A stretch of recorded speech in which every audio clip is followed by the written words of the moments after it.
no matter how many clothes I bought, no matter how many houses we had, my life was empty. It's like I had a hole inside me. My parents were not happily married. When I was about 5 years old, I would talk to God and I would say, "Dear God, I think you've made a mistake. I'm not supposed to be with this family."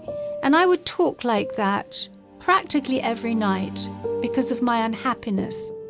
My father backed horses during the day and greyhounds during the night. He was very unfaithful to my mother. He had several affairs. Growing up, it wasn't a happy place. Well, as time went by, I met the man that I was going to marry. He actually managed a young man called Jack Wilde. Soon after that, he was introduced to a band called Yes. They went on the road with the first concerts in America. But as the tour went on, Yes's album started to climb and climb and climb and do so well. The joy of it was short-lived because I had to live my life myself. All this time I was alone in London, and they were away for 6 weeks. We lived in one house and then we'd move to another, and as things became more successful, I was always alone. No matter how many clothes I bought, no matter how many houses we had, my life was empty. It's like I had a hole inside me. Just sitting at home waiting for Brian to come home from the tours was very difficult. And then when he came home, it was like a stranger, and he wasn't a good communicator. I had no idea at the time, or maybe I did, but I was in denial and I didn't want to look at things as they were, that he was actually having affairs. So I was searching and searching and searching, and a friend in LA sent me a letter. The only words I ever remembered were, "Donna Summer got born again." And I thought, that sounds good. What does that mean? I didn't really know who God was. I mean, being Jewish, he was Adonai, Elohim. But on this day, I was talking to God, and I said to him, "Born again, that sounds good to me. How do you get born again?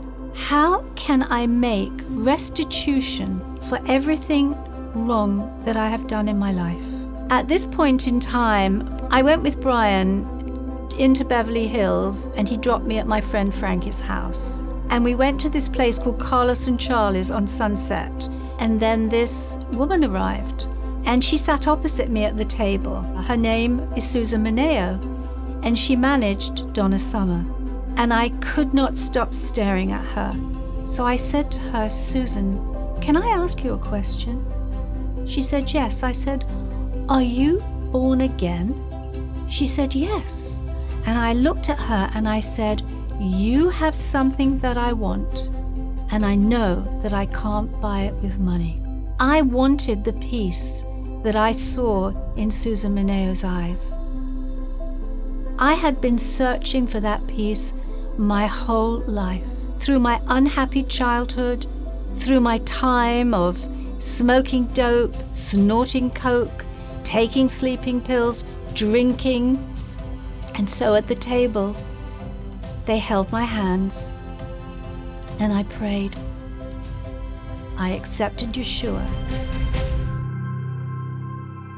That's just the beginning. When Brian found out that I had received the Lord, he went crazy. "What are you doing? You're Jewish. This is all anti-Semitism, blah, blah, blah, blah, blah, blah." I never really talked to Brian about what was in the Bible. I wasn't one of those people that hit him over the head with the Bible and all that stuff. I just quietly prayed. And I lived what I had been reading. But eventually, he left. I stayed in that marriage for 3 years. I decided that I would get a divorce.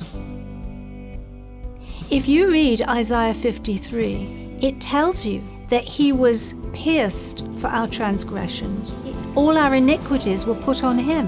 And those stripes that were on his back are the very things that heal us. Because I was so lost in my heart, I know this to be true. So I would say to people that say to me, you can't be Jewish and believe in Jesus. I would say, I'm Jewish and I do believe in Jesus.